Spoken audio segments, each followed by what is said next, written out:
Olá, pessoal, sejam muito bem-vindos. Eu sou a Milena, psicóloga clínica e parceira da EasyCare, e hoje nós vamos gravar mais um Sou Easy, podcast da EasyCare.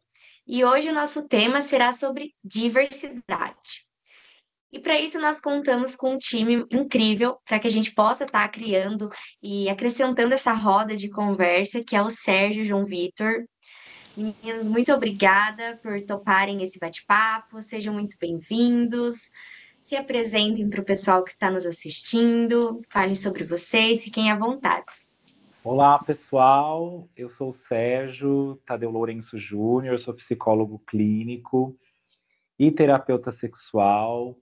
Para quem está ouvindo ou me vendo, enfim, eu sou um homem branco, cisgênero e gay.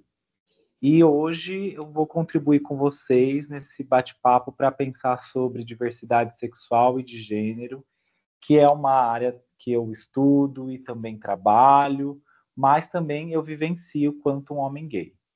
Boa tarde, pessoal. Agradeço a Milena, o pessoal da EasyCare pelo convite para poder estar contribuindo aí nesse mês que é tão importante, né? Que deixa os movimentos sociais, principalmente os movimentos LGBTQIA+, muito mais em evidência, a importância desse espaço. Meu nome é João Vitor, sou psicólogo recém-formado, né? Me formei ali no final do ano de 2023. Desde então veio atuando, né, na prática clínica, mas também como psicólogo, parceiro da EasyCare. Também sou psicólogo de um SAICA, né, de um serviço de acolhimento de crianças e adolescentes. E novamente agradeço a Milene e o pessoal da EasyCare pelo convite. Imagina, o prazer é nosso de receber vocês aqui, que tem tanto a acrescentar conosco sobre esse assunto e com as pessoas que estão nos ouvindo, né?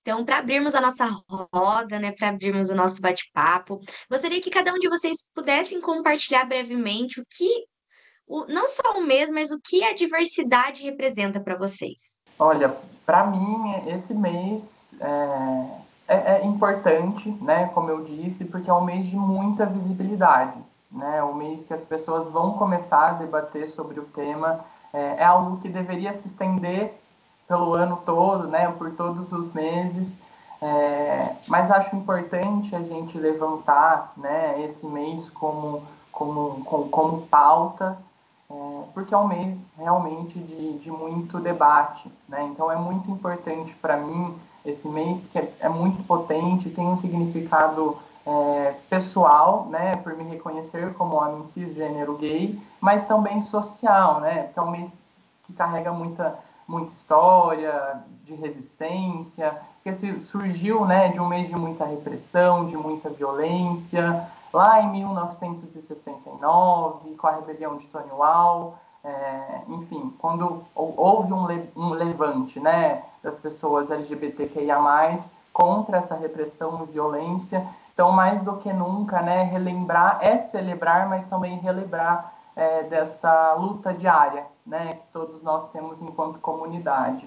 Bom, para mim, esse tema da diversidade, essa semana, esse mês, eu digo essa semana que a gente está se aproximando da data emblemática, né, do dia 28 de junho, mas é uma semana e um mês que me atravessa bastante pela minha própria vivência, pela minha própria experiência. Eu penso que até a profissão que eu escolhi foi muito cunhada e levada por conta dessa minha vivência e na minha própria descoberta quanto um homem gay. E eu penso que a relevância desse mês é a visibilidade também, mas é uma relevância que também atravessa muitas camadas, que são camadas sociais, políticas, como a gente está aqui entre psis, né, a ideia de saúde mental também. E é um mês, sobretudo, para eu lembrar da minha própria resistência. É um mês emblemático para eu lembrar daquilo que eu preciso recobrar, né, ao longo dos outros meses, ao longo dos outros 11 meses do ano, que a gente tem a ideia de, até pensando dentro das grandes campanhas de saúde, até Setembro Amarelo, como outras campanhas que a gente tem, a ideia é que isso se acende e se esgota somente naquele mês. E, na verdade, não. É um mês para a gente poder levantar as pautas mas compreender o porquê que essas pautas são necessárias e importantes ao longo do ano. Então, é um mês que, para mim, tem um significado pessoal e coletivo.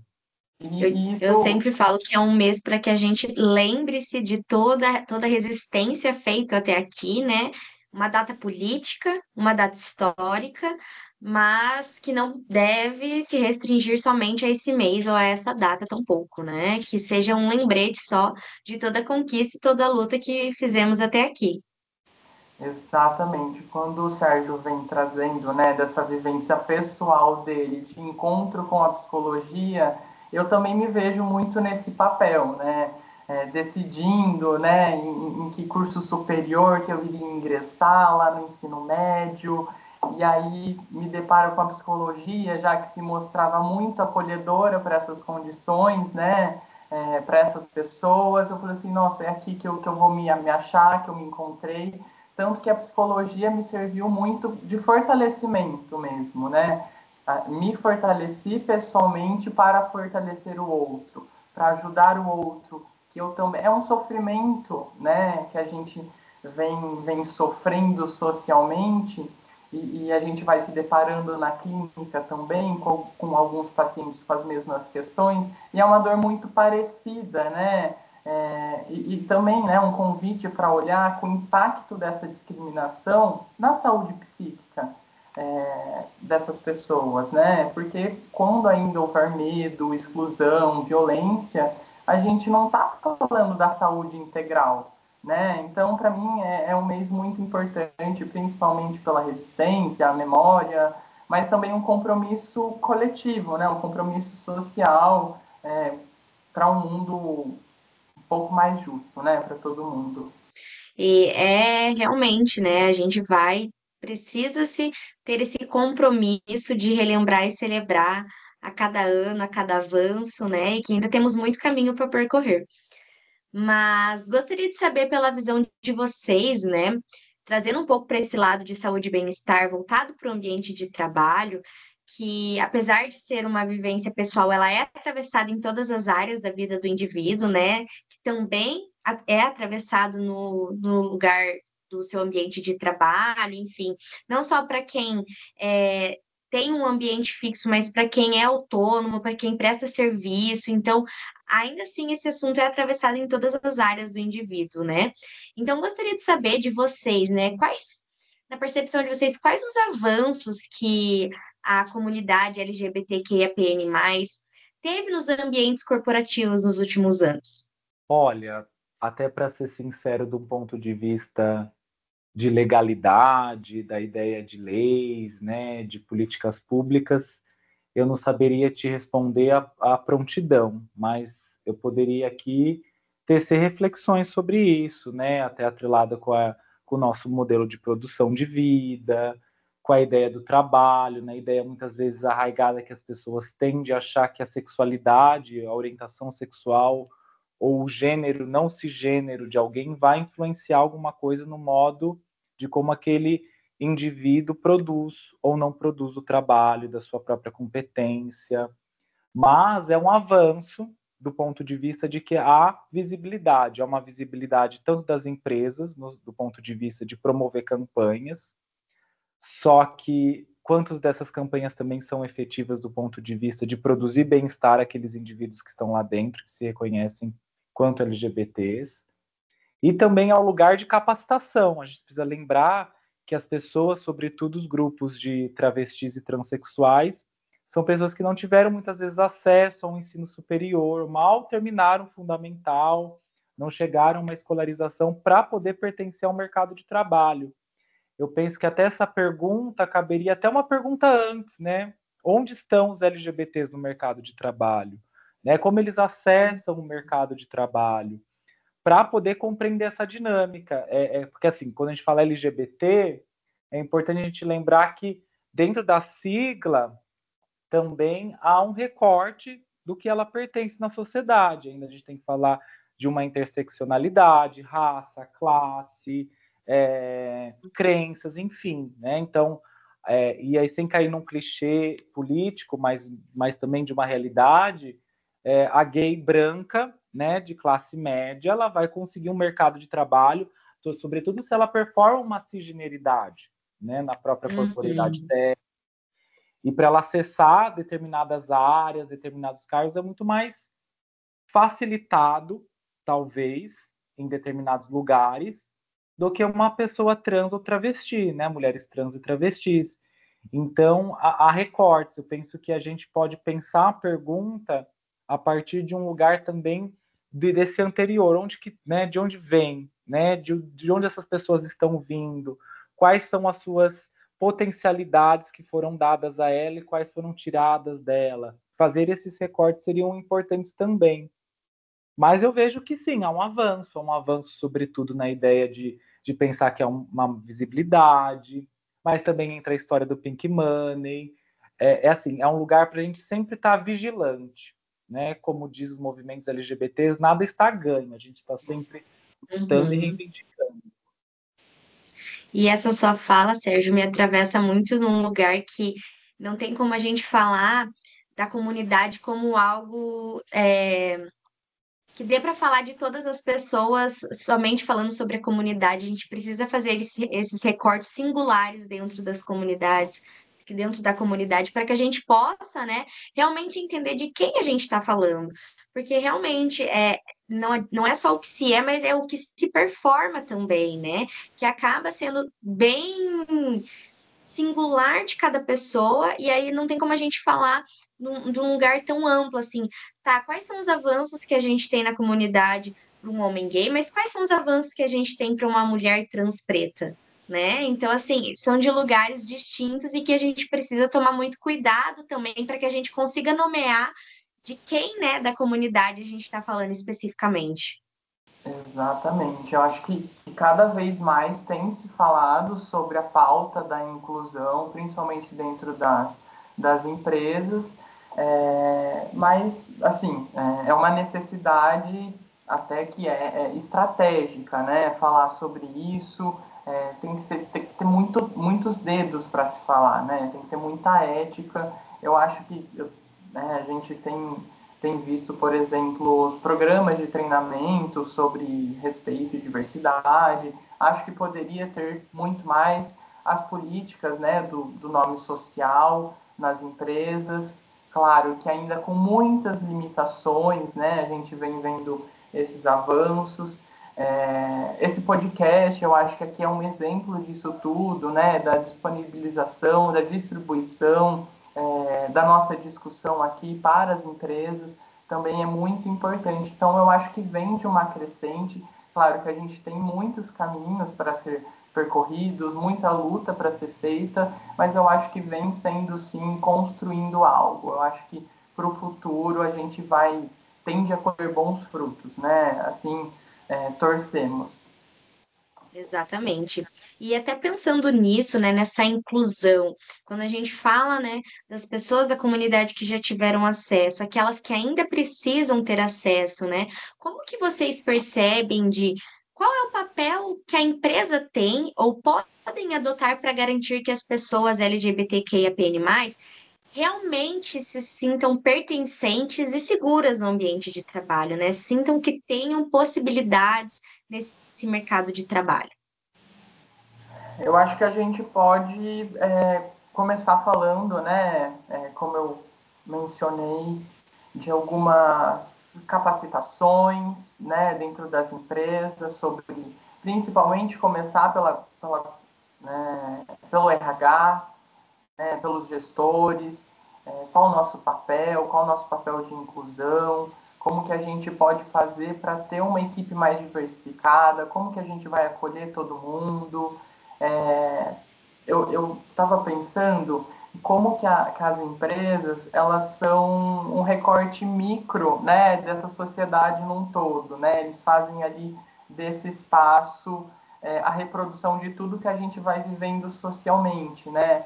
E como que atravessa, né? Então, eu acho que a empresa estar antenada nas pautas, né, sociais que vem acontecendo, estar inserida culturalmente também, influenciar isso, né, cobrar isso de seus colaboradores da empresa, se atentar, né? Tipo, olha que legal essa cinebiografia do Ney Matogrosso, por exemplo, um exemplo de resistência, que é algo que está agora, né, reverberando bastante, porque saiu do cinema, agora está disponibilizado na Netflix. Então, vamos assistir, vamos construir uma roda de conversa sobre isso. Então, eu acho que as empresas poderiam iniciar aos poucos, né? Porque é uma conversa muito difícil.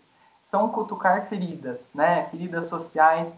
Então, começar com isso, né? Vamos inserir essas atividades, vamos propor, né, para os nossos colaboradores tudo isso. Eu acho que construir dessa forma seria uma das estratégias que poderiam ser adotadas, né, para uma inclusão aí a longo prazo.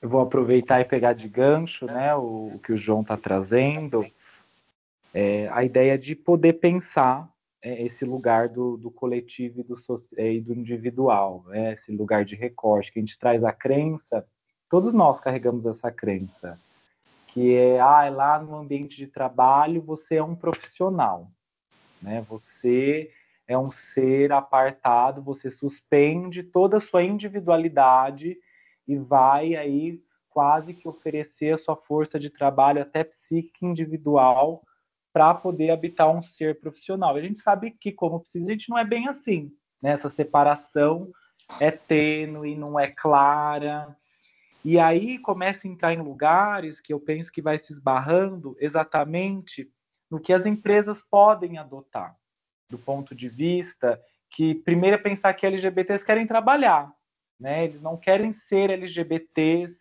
num sentido, vamos LGBTificar este ambiente, né? Não vamos transformar esse ambiente numa balada LGBT, né? A ideia é transformar um ambiente que seja saudável do ponto de vista para que ele possa ser produzido e reproduzir o trabalho.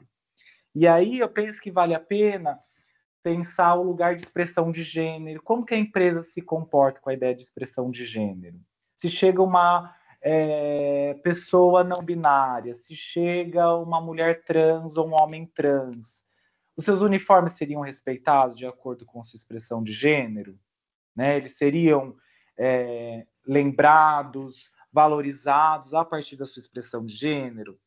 O João Vitor tocou na ideia do nome social. O nome social seria estampado, explicitado, mesmo que essa pessoa não tenha feito nenhuma retificação de nome, né? Da pessoa anunciar, eu me reconheço como uma pessoa trans, ainda estou fazendo um processo de transição, a partir desse momento eu gostaria que vocês me chamassem agora de X e não mais de Y, né? Então, pensar nesse lugar também é importante. A ideia de capacitação para desmistificar comportamentos, piadas, né? Eu penso que o ambiente de trabalho carrega muitas vezes piadas, sobretudo nos momentos de ociosidade, nos cafezinhos, nas conversas, entre baias, enfim, né? Pensando em ambientes mais corporativos, que é a ideia, às vezes, de uma conversa, um atravessamento que às vezes solta e que não é legal, que não cai bem. E também compreender o que é essa dinâmica, o que quer dizer gênero, o que quer dizer orientação sexual, performance sexual, né? A ideia de afetividades, de sexualidades, para que as pessoas também se entendam quem são essas pessoas, a história, o movimento. E a importância também, eu penso que é importante lembrar que pessoas LGBTs, pensando aí numa lógica capitalista, elas poderiam produzir mais a partir do momento que elas também podem ser reconhecidas e se expressarem, né? Talvez algumas pessoas héteros cis não consigam mensurar o que seja isso, porque elas nunca foram coibidas de serem elas mesmas.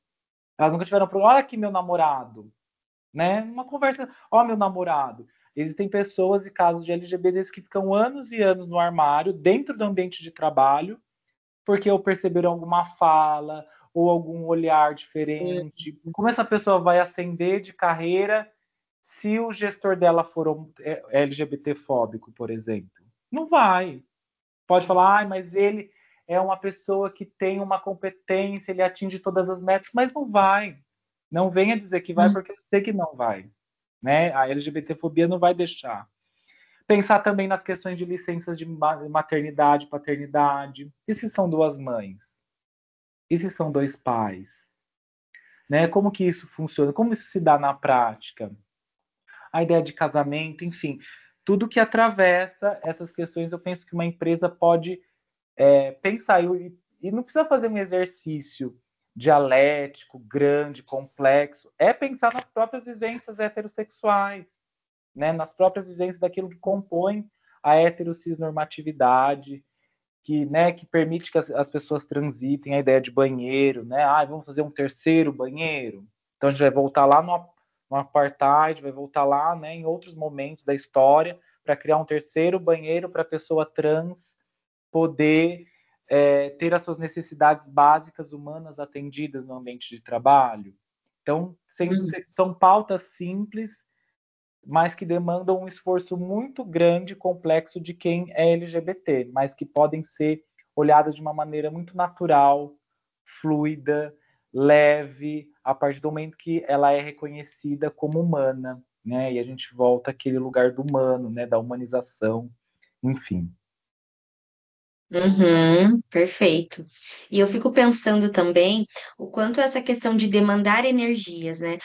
O quanto esse demando de energias, quando a gente pensa numa estrutura é, corporativa, ela precisa ser demandada por quem está em cima, né? Porque se a liderança, se o RH não está alinhado em relação a tudo isso que a gente está conversando aqui, como é que os demais vão agir, né? Então, esse demando de energia é necessário quando se está num lugar de liderança, não só para esse assunto, como outros também, né? O que se espera que um líder faça é demandar energia pensando em pessoas, né?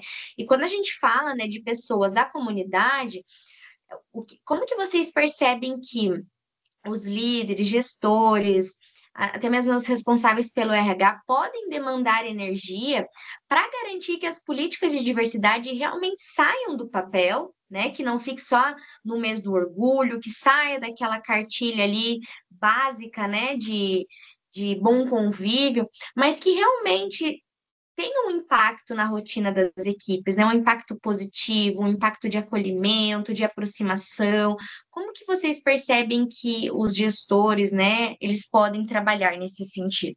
Eu acho que não se trata de esperar que todo líder, né, seja um especialista nessa temática, em outras temáticas sociais. Eu acho que não é bem por aí, mas eu acho que é necessário que eles estejam abertos, né, a aprender, a ouvir, a conseguir acolher, a se posicionar diante das microviolências, né, que o Sérgio foi citando ali, a piadinha ali na copa, na hora de tomar o café, na hora do almoço, é uma risada, é um apontamento. Então, se posicionar diante disso, estar atento, porque quando também esse gestor, né, esse RH, vai se silenciando diante dessas microviolências, é que a situação do preconceito ela vai sendo perdurada ali, né? É como se ele tivesse sendo coerente com aquilo tudo, né? Validando aquela violência. Então, eu acho que é isso. Não é necessário ser um especialista no tema, ter algum tipo de formação, mas eu acho que pede muito de uma sensibilidade, né? É preciso mais sensibilidade dos gestores, das empresas com os colaboradores, até numa criação de um espaço de acolhimento, né? Como que estão essas pessoas aqui dentro da empresa, quem são elas, né? Elas estão aqui ocupando, vamos se atentar numa próxima contratação, as pessoas estão se voluntariando para essas vagas, essas pessoas são LGBTs, cadê essas pessoas, né? As pessoas negras, elas estão aqui dentro das nossas empresas, muito de o que a gente está fazendo agora, né? Peraí, o que a gente vai fazer a partir daqui? Dessa forma a gente tocou até um tempo, vamos repensar tudo isso? Né? Vamos criar, por exemplo, uma espécie de cotas dentro da empresa, né? Não existe pessoas negras aqui, cadê as transexuais? Vamos ir até elas? Que espaço que elas estão ocupando? Né? Porque ainda é tudo muito recente. E é isso. As pessoas LGBTs, elas não é que não é que não podem, né? Elas precisam trabalhar, as pessoas precisam sobreviver, elas precisam ter uma renda mínima, né? Para comer, para dormir, para tudo. Então, essas pessoas estão aí, né? Sem empregos, porque não são lhe dadas as devidas oportunidades, né? Eu sempre digo que o líder que promove um ambiente seguro, onde essas pessoas possam ser quem são, sem medo, está diretamente contribuindo não só para o bem-estar, né, da equipe, mas também para o desempenho, né, porque a saúde mental está diretamente atrelada a isso, né, ao desempenho, porque como que uma pessoa vai desempenhar um bom papel, cumprir com a sua função, se ela precisa ficar o tempo todo vigilante dentro da sua função de trabalho, precisa ficar o tempo todo se escondendo, né, se defendendo. Acho que é mais ou menos isso. A ideia é a pessoa, o líder. Primeira questão, eu penso que o líder precisa reconhecer, sobretudo se ele não for sobretudo, né? Mas também se ele for uma pessoa LGBT, porque assim, eu também faço uma distinção do ser LGBT do se reconhecer como gay. São coisas muito diametralmente diferentes. E aí depois eu explico se vocês quiserem, dar espaço, claro, pelo tempo do nosso Com podcast. certeza. Mas é reconhecer essa LGBTfobia internalizada. Eu me incomodo com a pessoa LGBT? Ai, não pode ter trejeito. Você trabalha em um ambiente corporativo, porque esse trejeito seu às vezes pode desrespeitar o cliente. Que cliente que é esse, né? Que trejeito que é esse que é tão desrespeitoso? Hétero tem trejeito. Hétero, cis, top, né? Como a gente usa no linguajar popular, tem trejeito, só não olha que não quer ver, né? Que a gente naturalizou. Mas tem, né? Chegou, mano, e aí, beleza? Isso é trejeito, gente. Isso é performance de gênero.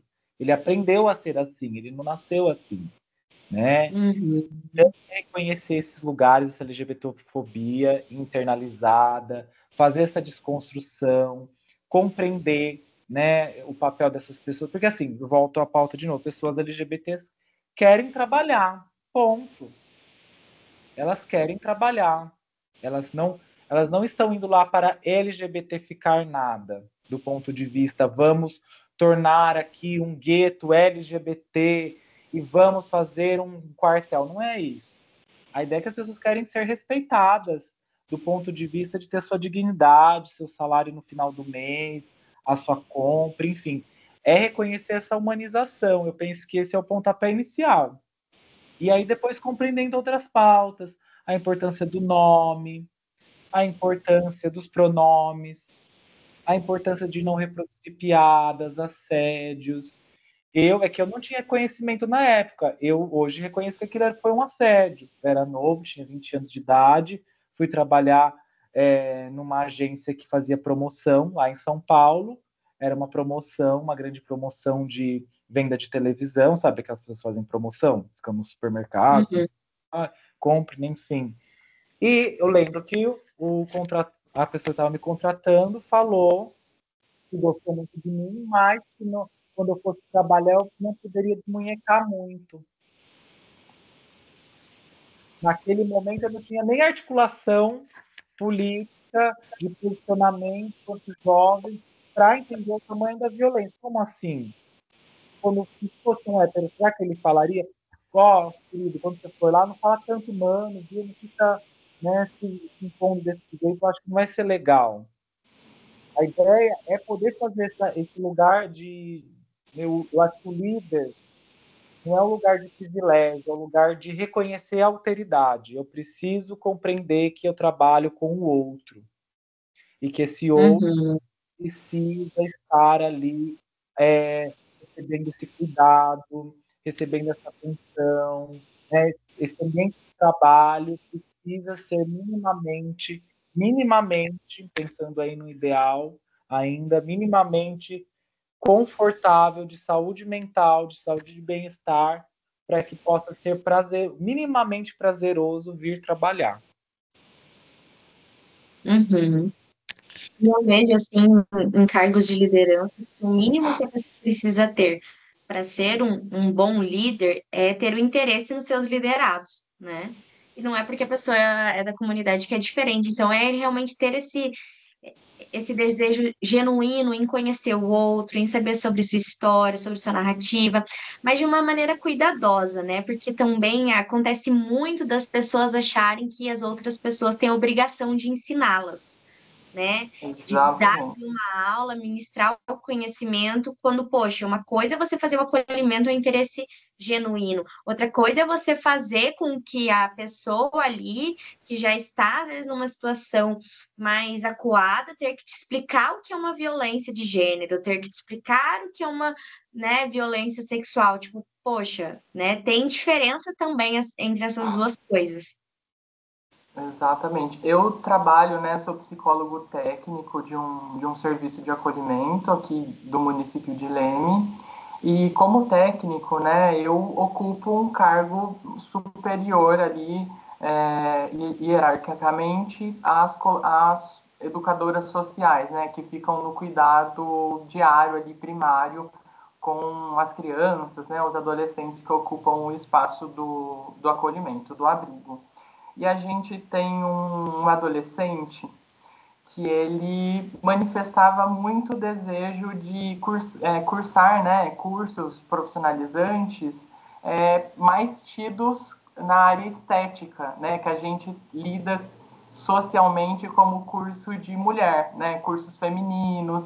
Então ele queria fazer um design de sobrancelhas, ele queria fazer uma limpeza de pele de curso, ele queria fazer curso de cabeleireiro. E aí, eu também é um trabalho recente, e aí eu comecei a prestar atenção nisso e também no comportamento das pessoas ao redor com tudo isso, né? Porque é diferente, você encontrar uma adolescente já com um tanto de personalidade dizendo sobre essas manifestações e o querer dele, né? E como que ele foi aceito genuinamente, né? O seu desejo foi cumprido. Então, a gente buscou, né? Eu como psicólogo, vamos então fazer o curso que você gosta, vamos fazer o design de sobrancelha, vamos ocupar esses cursos.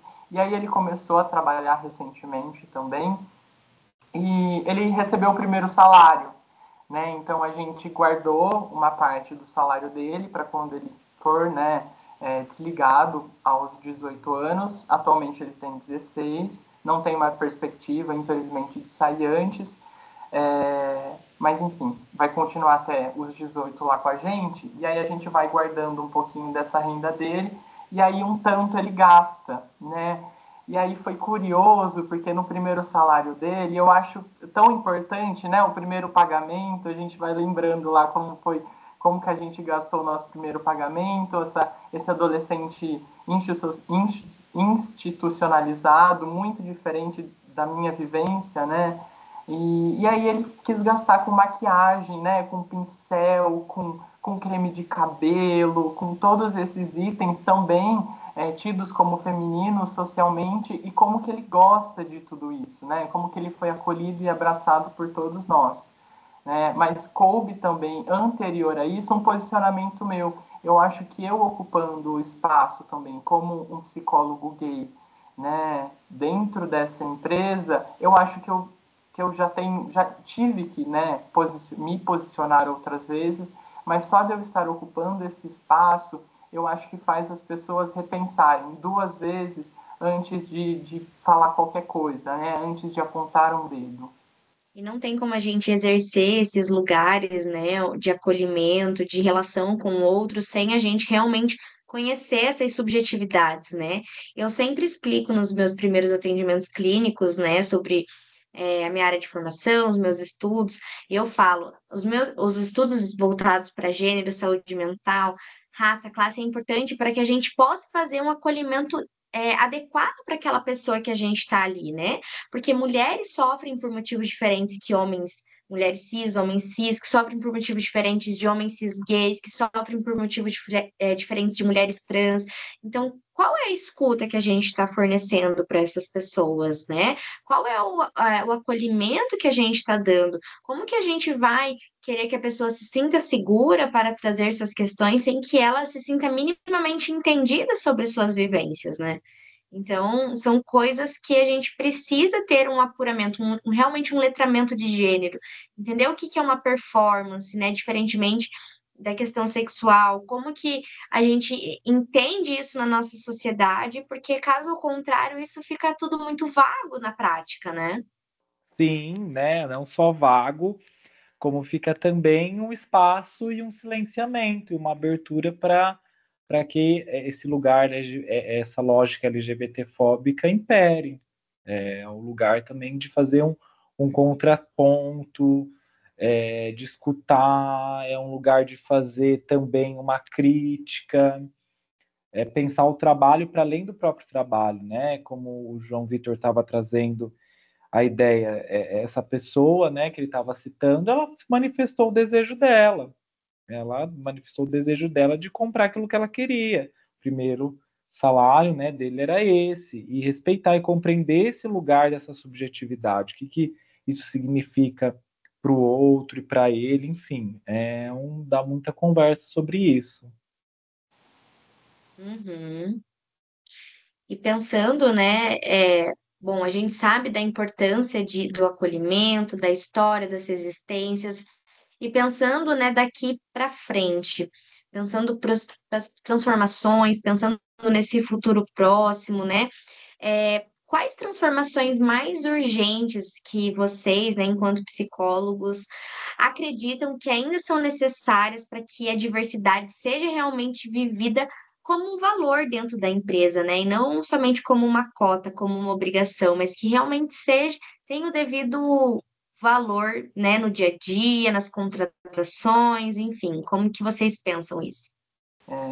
Sair, né, do só do discurso, eu acho que colocar em prática, né, então essas políticas, a gente tem agora, né, umas políticas mais formais sobre isso, até o acompanhamento psicológico desses colaboradores. Eu acho que isso é muito urgente, né, o psicólogo dentro das instituições, essa mediação, a criação de canais seguros, né, de acolhimento, trazer mesmo para a conversa. Eu acho que isso se faz muito no dia a dia, sabe? Criação de redes de apoio, né? De grupos de rede de apoio, de afinidade, trazer, né, o setor da psicologia, da saúde mental como aliadas nesse processo. Acho que o psicólogo tem muito a contribuir sobre tudo isso, né? E além de tudo isso, a contribuição, né, da formação contínua dos próprios gestores. Né? Não é um curso, uma capacitação pontual que vai mudar tudo. Né? É um processo, as coisas vão acontecendo, né? As mudanças sociais elas vêm acontecendo diariamente. Então, todo mundo precisa se atentar a isso, aos novos vocabulários, aos novas questões, né, que vêm sendo surgidas por aí. Eu penso que, fazendo até aí uma convocação, LGBTs façam faculdade, ocupem os espaços universitários, ocupem os ensinos e graduações, os conhecimentos técnicos, ocupem. E ocupem para além da ideia também dos nichos esperados para nós, ou criados historicamente para nós, no lugar muitas vezes, e não é uma crítica longe disso, mas você é gay, então você vai ser maquiador, né? Ou vai ser estilista. Por que eu não posso ser um engenheiro? Um engenheiro mecânico, né? Por quê? Por que uma mulher trans travesti não pode ser uma engenheira mecânica? Por quê? Né? Esse lugar, eu acho que a gente precisa deslocar e descolar esse lugar de gênero igual trabalho, né? O trabalho ligado à ideia de gênero. Isso para todo mundo, para todo mundo. LGBTs, não LGBTs. Então, ocupem o espaço E não só isso, também se eduquem do ponto de vista a terem estofo teórico, estofo político, do ponto de vista de legalidade, políticas públicas, de reconhecer quando está sofrendo um assédio, de reconhecer quando está sofrendo uma LGBTfobia, de reconhecer também aliados, mesmo que não sejam pessoas LGBTs, mas pró-LGBTs. Eu penso que todo mundo que não traz uma questão anti-LGBTfobia não é aliado, mesmo que essa pessoa seja uma pessoa gay, né? Se ela é LGBTfóbica, em alguma estrutura em que ela fica batendo naquilo, ela por si mesma ela já está sendo anti-LGBT, né? E pensar esse lugar é importante também. Isso não destitui nenhum modo de luta ou de desagrupamento de luta, nada disso. Pelo contrário. E é pensar e reivindicar esse lugar, de ocupar espaço. As pessoas precisam entender. E aí eu entraria num lugar até mais radical e fundante da nossa psique, que é parte da nossa libido, quando reconhecida e legitimada, se volta para o trabalho, né? Produz força de trabalho. Talvez o Alan Turing só conseguiu criar o computador porque ele era um homem gay. Talvez Leonardo da Vinci só conseguiu produzir tudo que ele produziu porque ele era um homem bi ou gay. Pensar em todas essas potencialidades históricas que produziram coisas, mudanças sociais, tecnológicas, né? Elas só puderam fazer tudo aquilo porque elas eram pessoas LGBTs, do que a gente chama hoje de LGBTs. Né? Pensar nessa potencialidade. Estou dizendo que pessoas héteros não tenham potencial, não é isso. Mas quando elas reconhecem, né, esse lugar de autoempoderamento, esse lugar dessa escoar, aí eu estou entrando até em outras áreas, né, desse escoar dessa libido, desse direcionar dessa libido, de reconhecer essa libido e pôr para fora, lidar com isso, num lugar de potencialidade. Ninguém é feliz se escondendo em armário nenhum. Uhum, perfeito. E até era algo que eu ia propor aqui para vocês, né, antes da gente encerrar, qual reflexão ou qual provocação que cada um de vocês gostaria de deixar aqui para quem está ouvindo, seja um colega, um líder, um profissional de RH, enfim, quem está aqui nos ouvindo, né? Qual a reflexão que vocês gostariam de propor para essas pessoas acerca desse tema, né, que é a diversidade? Bom, eu gostaria de deixar, né, que a diversidade ela não é uma pauta isolada, né? Não é uma moda, muito menos um favor, né? Vocês não estão fazendo favor para ninguém, deixando fulano ou ciclano trabalhar, né? Isso é um direito dessa pessoa. Falar sobre isso também é super necessário, é sobre garantir que todas as pessoas elas possam existir, né? Trabalhar com dignidade, se desenvolver com dignidade, respeito, segurança. Então, seja você líder, um colega de trabalho de uma pessoa LGBT, seja você um profissional do RH, ou seja, né, um empresário que a própria Milena citou no início, se lembrar, né, que cada escolha, cada silêncio, cada posicionamento seu contribui para um ambiente mais seguro ou mais excludente, né? Vai depender de você.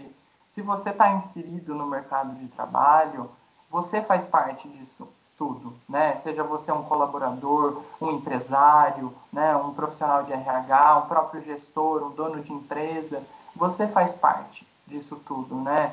Agora, vai depender do seu posicionamento diante de todas as questões que acontecem, né? Se vai ser mais inclusiva ou se vai ser mais excludente. Que a diversidade ela também não se constrói sozinha, né? Ela é coletiva, é de responsabilidade coletiva. Antes de deixar minha provocação barra reflexão, gostaria de fazer um convite para quem está ouvindo aqui da região, Leme, Araras, enfim, quem ouvir aí o podcast. No dia 20 de julho, aqui em Araras, vai acontecer a 6ª edição da Parada LGBTQIA+. A partir da 1h da tarde, a concentração vai ser na Praça Barão de Araras, no centro. Então, quem quiser e puder participar, para apoiar, estar ali junto, vão ter ações também acontecendo. É importante esse apoio e também estar aliado e compreender a importância das paradas. E para provocar e refletir, eu gostaria de trazer, eu tenho ouvido muito, até pensando nas questões das redes sociais de ultimamente, de uma ideia de desarticular, e isso surge, é incrível que isso surge sempre no mês da diversidade, falas, recortes, que colocam muitas vezes, ai, mas como eles vão exigir respeito se eles não se dão respeito? Aí eles recortam alguma coisa de uma micro-realidade de vivências LGBTs ou de mundos e submundos LGBTs para começar a colocar uma pauta de ou vulgaridade ou promiscuidade. E não só isso, outras pautas que vão desarticulando, como recortar, achar que a gente vive num paraíso LGBT, né, que existe um paraíso LGBT, que é recortado da realidade, da vida, do capitalismo, né, como até circulou uma frase, uma fala última aí do padre Júlio Lancelotti, gosto muito do trabalho dele, admiro o trabalho dele, mas uma fala infeliz foi no sentido de falar assim, os LGBTs pobres estão no fim catando latinha, e traz todo um recorte como se a parada não fosse recortada da realidade que ela vive, né, e que se isso desmerecesse o próprio movimento, quando na verdade não. Ou na ideia de também trazer que as pessoas LGBTs, elas precisam, mas eles não se gostam entre eles, né? As pessoas falam assim, tem preconceito, lésbica tem preconceito com gay, com trans, com isso, com aquilo, eles não se gostam. Gente, não é uma luta sobre se gostar, eu não preciso ser amigo, amar aquela pessoa, não, eu preciso compreender que a dor dela, que o sofrimento, o vilipendiar dos direitos básicos dela é retirado por ela ser como eu, e aquilo é o meu comum a ela. Não é para eu ser amigo dela, amar ela. Isso daí deixa para uma pauta existencial dela com ela, mas vamos encontrar esse comum. Esse é o comum da nossa luta.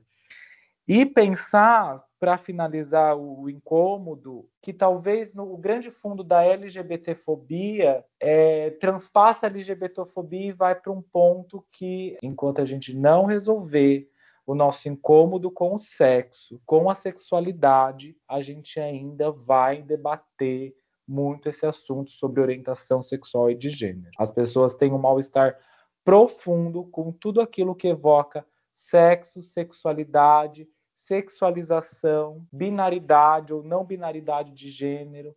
Evocou isso na mesa, já se criam espinhos, já se criam moralismos, e eu penso que a gente precisa também falar sobre sexo, também falar sobre sexualidade, e é isso. Afinal, só estamos aqui pelo sexo, não é mesmo? Ai, gente, mas é isso. Seguimos juntos aí, resistindo, ocupando lugares, fazendo história, que não só nesse mês, né, do orgulho, mas que todos os outros sejam muitos motivos de orgulho, para que a gente possa seguir aí resistindo, vivendo e tenha o direito à vida e à dignidade humana, né? Muito obrigada a vocês pela participação. Foi incrível ter vocês aqui com a gente. E se vocês quiserem fazer mais alguma colocação, mais algum convite, indicação, fiquem super à vontade. Eu, gostaria de agradecer de novo pelo convite, Milena. Muito obrigado também, Sérgio. Acho que você acaba também dando uma aula para todos nós, né?